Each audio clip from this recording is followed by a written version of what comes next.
সঞ্জীব রাহার লেখা, কৃষ্ণনগর, নদিয়া থেকে এসেছে। প্রিয়ংবদা মাননীয়েষু, আমার চোখে তো সকলই শোভন, সকলই নবীন, সকলই বিমল। হ্যাঁ মাননীয়েষু, আমার চোখে প্রযুক্তির শুধু ভালোটাই দেখতে চাই, মন্দটাকে বলি দূর হটো।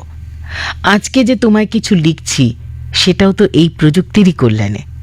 স্কুলে আমরা পড়েছি বিজ্ঞান আশীর্বাদ না অভিশাপ।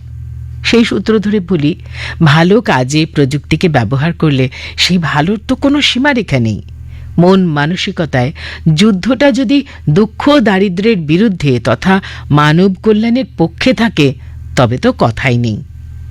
মন মানসিকতায় আমি ভালো জিনিসটাকে কোথায়, কেমনভাবে, কখন, কতটুকু ব্যবহার করছি সেই স্থান কাল পাত্রের উপর নির্ভর করেই তো ভালো মন্দের বিচার।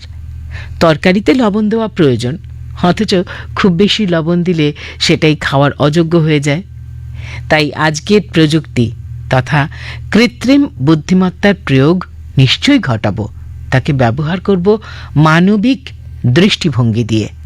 শিশু কিশোর সহ সন্ত্রাসবাদীদের হাতে পড়ে প্রযুক্তির আজ যথেচ্ছ ব্যবহার হচ্ছে, যা মোটেই কাম্য নয়। নতুন নতুন মানবিক প্রযুক্তির উদ্ভব ঘটুক এই কামনা করি। লিখেছেন সঞ্জীব রাহা, কৃষ্ণনগর, নদিয়া থেকে।